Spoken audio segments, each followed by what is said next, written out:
Переведено и озвучено Гори Кьюа.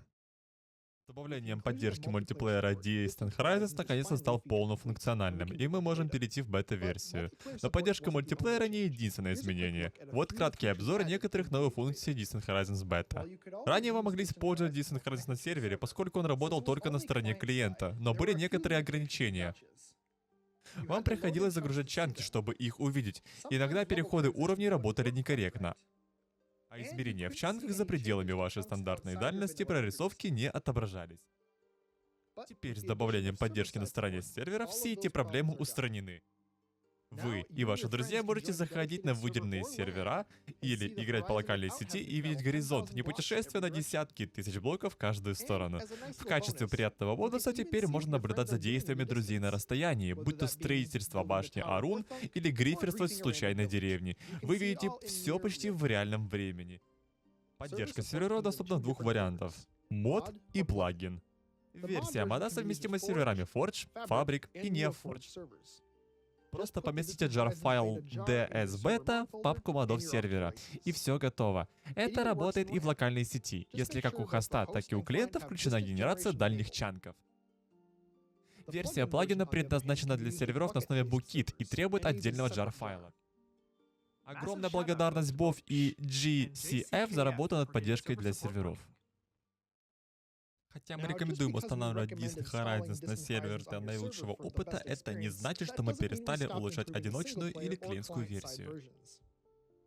Одним из главных недостатков старых версий DH была заметная граница между стандартными чанками и чанками с уровнем детализации LOD. Теперь, если Майнкрафт успевает загружать стандартные чанки, переход выглядит почти бесшовным. Если же вы двигаетесь быстрее, чем Майнкрафт может загрузить чанки, вы увидите дыры. Но даже этот эффект выглядит довольно круто. Мы продолжаем расширить список поддерживаемых версий Майнкрафт. Теперь официально добавлена поддержка версии 1.21.3 и 1.21.4, доведя общее количество поддерживаемых версий до 12. Этот апдейт включает и удаление одной старой функции. Мы наконец-то убрали крайне баганный и почти нерабочий параметр процент сходства мультивселенной. Я могу это говорить, потому что сам написал этот мусорный код. Теперь вместо предположений о том, в каком измерении вы находитесь, мы используем ID, предоставленный сервером. Внимательные пользователи уже могли заметить, что вместе с этим обновлением изменился логотип Distant Horizons. Автором нового логотипа является Pancakes. Теперь, когда Distant Horizons достиг состояния полной функциональности, мы можем заняться менее эффективными, но важными аспектами разработки ПО. На данный момент мы находимся примерно здесь. И теперь, когда все запланированные функции работают, можно приступить к очистке кода и, возможно, даже улучшению производительности, чего я ждал очень давно. Работы по оптимизации еще очень много. Тем не менее, в этом обновлении уже есть два крупных улучшения. Distant Horizons всегда использовал многопоточность, но предыдущие версии были немного нестабильными и потребляли больше процессорных ресурсов, чем ожидалось, особенно при полетах.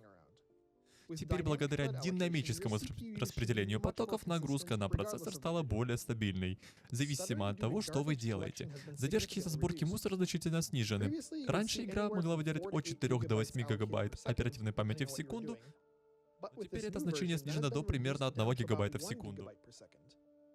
Это уменьшает лаги и делает Distant Horizons более дружелюбным к слабым компьютерам, даже к Raspberry Pi. Это доказывает, что для использования Distant Horizons не нужен суперкомпьютер. Достаточно снизить настройки и немного подождать. И, конечно же, не обошлось без исправления багов. Теперь при использовании подзорной трубы или зум-модов, например, Optifine, не будет разрывов между чанками LOD и стандартными чанками. Ошибки Extension SS Violation больше не должны возникать на некоторых видеокартах. Убрано ограничение тайм-аута генерации мира. Теперь можно спокойно ждать загрузки даже самых медленных модов генерации. Туман высоты снова работает. Не знаю, когда именно они сломались, но теперь все исправлено. Установка C2ME больше не замедляет генерацию мира. Что дальше для Distant Horizons? Как уже было сказано, Disney Horizons теперь полностью реализовал все запланированные функции. Это не значит, что больше не будет никаких нововведений, но не стоит ожидать на масштабных нововведений, как и раньше. Я ожидаю, что стабильный релиз Disney Horizons выйдет довольно скоро. Между текущей бета-версией и финальной версией осталось только тестирование и исправление багов. В дальнейшем мы будем добавлять поддержку новых версий Minecraft по мере их выхода, чистить кодовую базу, работать с поступающими запросами на слияние измерений, исправлять баги по мере их обнаружения.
О, вы до сей поры здесь?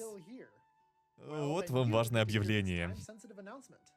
В честь выхода Disney Horizons в бета-версии мы открыли сервер выживания с полной поддержкой DH. Сервер любезно предоставлен Cloud Nord. Дополнительную информацию можно найти в нашем Discord. Увидимся там.